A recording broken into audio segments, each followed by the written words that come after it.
Dahulu kala ada seorang janda bernama Mbak Sirni. Mbak Sirni tinggal di sebuah gubuk di dalam hutan yang luas dan hijau. Beliau sangat menginginkan seorang anak supaya dapat membantunya bekerja. Usianya yang tua menghambat aktivitas sehari-harinya. Suatu hari ia didatangi raksasa bernama Buto Ijo yang berjanji akan memberinya seorang anak, dengan syarat anak tersebut harus diserahkan kembali kepadanya saat umurnya mencapai 17 tahun. Mbak Sirni pun setuju, dan Buto memberinya biji mentimun agar ditanam dan dirawat.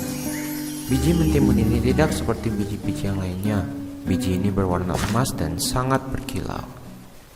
Setelah 2 minggu, salah satu dari mentimun yang ditanam tersebut berbuah paling besar dan berkilau keemasan. Lalu, Mbak Sirni membelah mentimun tersebut dengan hati-hati. Tak disangka, di dalam mentimun itu ada seorang bayi cantik. Bayi itu lalu diberi nama Timun Mas. Waktu pun berlalu, dan Timun Mas telah tumbuh menjadi gadis nan jelita. Suatu hari, Buto Ijo datang untuk menagih janjinya. Karena takut kehilangan Timun Mas, Mbak Sirni mengeluarkan janji supaya raksasa datang 2 tahun lagi. Meskipun setengah kesal, Buto Ijo menyetujui. Ia berpikir semakin dewasa, Timun Mas semakin enak untuk disantap. Suatu malam, Mbak Sirni bermimpi bahwa ada seorang petapa di Gunung Gundul yang dapat menyelamatkan anaknya. Tanpa berpikir panjang, Mbak Sirni langsung pergi ke Gunung Gundul esok paginya untuk bertemu dengan petapa tersebut. Sang petapa langsung memberinya 4 bungkusan kecil. 1 berisi biji mentimun, 1 berisi jarum, 1 berisi garam, dan 1 berisi terasi. Isi dari masing-masing bungkus ini berfungsi sebagai penangkal. Sesampai di rumah, Mbak Sirni langsung memberikan ke-4 bungkusan tadi ke Timun Mas dan memintanya berdoa. Esok paginya, Buto Ijo langsung menuju ke rumah Mbak Sirni. Mendengar langkah kakinya dari kejauhan, Mbak Sirni langsung menyuruh Timun Mas untuk keluar lewat pintu belakang. Sayangnya, Buto Ijo melihat Timun Mas kabur, dan ia pun geram mengetahui bahwa Mbak Sirni mengingkari janjinya. Tanpa berpikir panjang, ia langsung mengejar gadis tersebut. Dalam pelariannya, Timun Mas teringat dengan 4 bungkusan yang disimpannya. Ia langsung mengeluarkan bungkusan pertama dan menebar biji mentimun.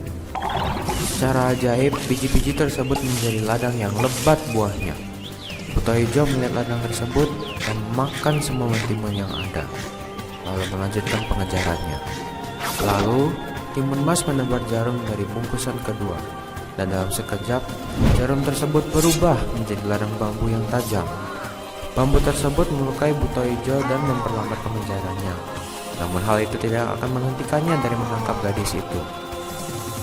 Melihat Buto masih mengejarnya, Timun Mas membuka bungkusan ketiga yang berisi garam dan melemparnya. Seketika, hutan tersebut menjadi lautan yang luas, tetapi itu pun tidak cukup untuk menghentikan raksasa hijau tersebut. Terakhir, Timun Mas mengambil bungkusan ke-4, yaitu terasi. Ia membukanya dan melemparnya, dan seketika terbentuklah lautan lahar yang panas dan mendidih. Buto Ijo tak mampu menyelamatkan dirinya, dan ia pun tenggelam ke dalam lautan jahanam itu. Akhirnya, Timun Mas pulang ke kediaman Mbak Sirni, dan sesampainya, Mbak Sirni memeluknya dengan erat. Mereka pun bersyukur karena mereka bisa hidup bahagia bersama. Selama kita tetap berusaha dan rajin berdoa, setiap masalah pasti ada jalan keluarnya. Sebab yang menentukan segalanya bukanlah kita para manusia, melainkan Tuhan yang Maha Esa.